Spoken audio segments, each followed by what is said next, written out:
Happy Sunday, foodie friends and grain-free VIPs. Welcome to today's Slice of the Grain-Free Lifestyle episode. My name is Nina Blake, and I am here to help you level up your grain-free lifestyle by figuring it out. So, if you are looking to decrease the time you spend cooking, increase the flavor and variety you have in your grain-free, allergy-friendly lifestyle so you can stop missing out again, then you're in the right place. Your journey to a delicious, grain-free, allergy-friendly lifestyle starts now. So excited to be here with you. Today's topic is how to decrease the workload of the grain-free, allergy-friendly lifestyle. And as you are coming on and being notified that I am live here with you, could you please say hello and drop an emoji in the chat? And if you are catching this on replay, would you please use hashtag replay so that I can reach out to you and thank you for spending some time with me. We're all busy.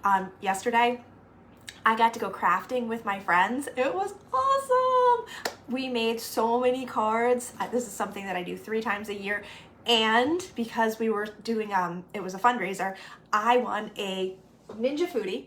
And so I'm asking you to give me your best grain-free recipes because I'm gonna need some help with this. I don't have a Ninja Foodie and I definitely need to develop more grain-free, allergy-friendly recipes for the air fryer. What a perfect time since we're talking about how to decrease the workload because we want to save time and still have a robust menu packed with flavor and variety. So, my name is Nina Blake. I'm the Grain-Free Lifestyle Coach. I help families pack their menus with flavor and variety so that they can enjoy meals together and live their best lives. Today's topic is how to decrease the workload of your grain-free, allergy-friendly lifestyle. Now, let's just take a minute and think about all the work that is part of a grain-free, allergy-friendly lifestyle. And if you have something that is like top of your mind, go ahead and put that in the chat. All right, so I came up with label reading, learning recipes, the endless scrolling for recipes that suit your dietary needs. That is enough to make you blow your mind just by yourself, right? Learning the techniques you need, making do with certain types of equipment. This recipe calls for this obscure piece of equipment. You don't know where to go get it. How about obscure ingredients, finding those, and what is that? And not this fiber, it's the husk.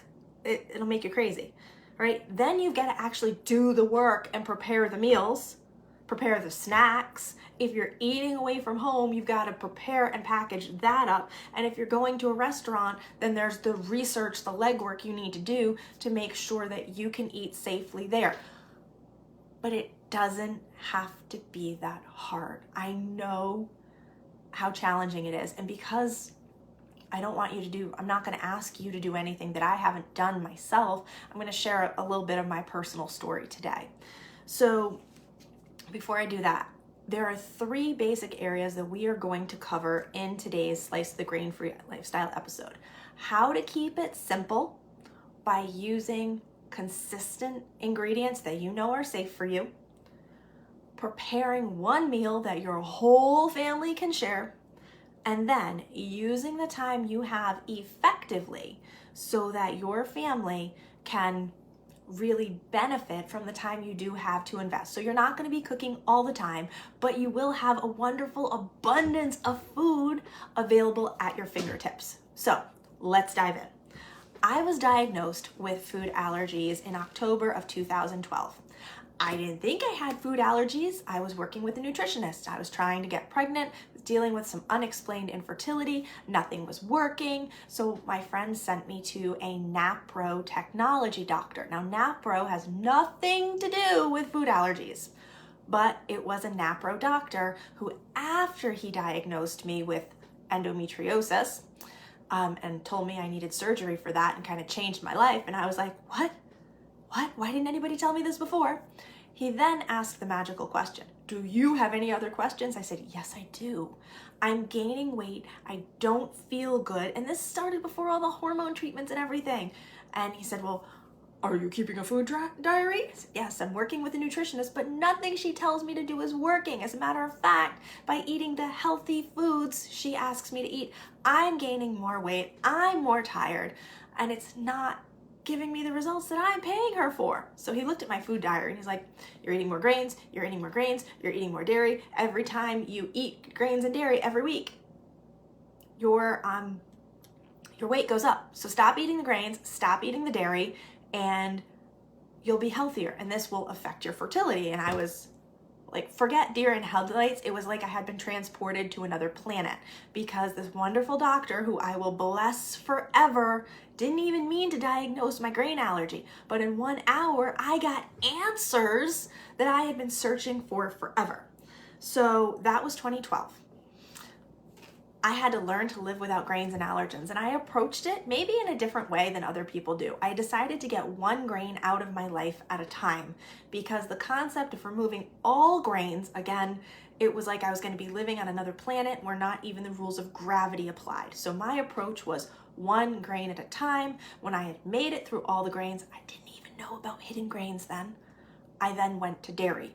And by June, I had gotten grains and dairy out of my diet, and then I started to find hidden grains like rice flour that were included in my supplements and medications, and that's a whole nother story.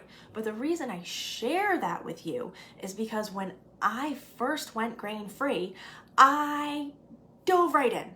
And I followed every recipe. And in my kitchen, I had 17 flours at one point. Some that you can find in the grocery store, others that you had to go to the obscure stores that they were only procured from this particular country, and they only got them one time a year, which meant that if I wanted that recipe twice, I couldn't have it because the supply of that particular ingredient had been exhausted. Now, I don't know about you, but I do not enjoy going on pilgrimages just to procure my groceries. I did it all. I had 17 ingredients in my kitchen, 17 flours, and half of them expired before I would go to make that recipe again. I was wasting money, I was wasting time, I wasn't happy, I was always hungry, and I couldn't do it. And the thing that was really crucial for me was bread. And so I decided if I'm going to make bread, then I'm going to make a flour blend that I can use, that will act like white flour, that will give me results that will pass the bread test. So the bread can't crumble when you slice it. The bread has to hold up to a sandwich. It has to hold up to French toast. It has to look and taste like bread. So I developed my very first one flour blend. And if you are looking for the latest version of that, it is on my website. If you drop flour in the comments, I will get to you and I will absolutely share that recipe, because my mission is to help you pack your recipe with flavor and variety. And there's nothing I'm telling you about here that you can't do today. So I will definitely get you that recipe. So talking about the flours, right? It was chickpea, tapioca, and coconut. And I was able to bake bread with that. And I was still trying other people's recipes for cakes and cookies. And then 4th of July came, and I worked so hard on an almond flour cake. And I was going to share it with people, and I made other desserts that people who weren't grain-free could enjoy. And I got so many nasty comments, or maybe they weren't nasty, maybe they were unnecessarily critical comments on that cake. And I'll be honest, I didn't care for it either. But I was like, that's it. I'm done. I'm done with following recipes. I'm done with blowing all my money on ingredients only to work really hard and get a cake that I don't even like to begin with. I like the taste of the flour in my bread, so that's what I'm going to use, because at least I'll know that I will like the taste of the outcome. If I have to work on the rise, or if I have to work on the way it stretches for a dough, I can work on that. But taste, I can't change the taste of the ingredients. So I have to work with ingredients by keeping it simple, right? So from 2013 until 2024, that was the flour blend that I worked with. And then life gave me some Christmas chaos. Merry Christmas, happy holidays. Your husband has lectin intolerance. Oh, good. So I had no choice. Can't use chickpea in my baking, right? I mean, if I want to eat the same food as my husband, I had to, right? So it was time for me to revise my flour blend again. And that lectin-free flour blend is in my VIP recipe box. Can I show you? I just baked donuts with it. I brought them to share with my friends yesterday when we were crafting.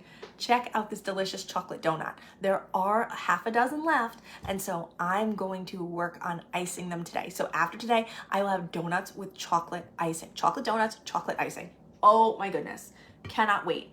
VIPs, I shared some of the info with you about that yesterday, and there will be more to come. So definitely VIPs, watch your email, and the VIP lounge is this Wednesday night at 7:15 p.m. Eastern. So invites are coming. Now, I told you I keep it simple with one flour blend, even though I've transitioned from my OG grain-free blend to my, lectin-free all-purpose flour blend. I'm still keeping it simple. That's the only flour that I'm using in my donuts, in my pizza, in my waffles, in my bread. I'm keeping it simple, and I'm committed to helping you do the same, because the more I learn, the more people are actually avoiding lectins, grains, dairy, eggs, and other top allergens. And so my mission is to bring you these baked goods without top allergens so that you can keep it simple and stop scanning through recipes and go, oh, that was an awesome recipe, except I can't have that ingredient. What do I do? Does that sound familiar? That was me in 2012, because every grain-free recipe included dairy or eggs, and I invented way too many new curse words. Like, I needed to stop that. So we're gonna keep it simple by using ingredients repetitively that are safe for us in our breads, in our casserole toppings, in our cookies, in our cakes, in our pies, right? We're gonna keep it simple so that we decrease the brain work and the time we spend, right? Okay, the next thing that we're gonna talk about is creating one meal that your family can safely enjoy. And you're like, what?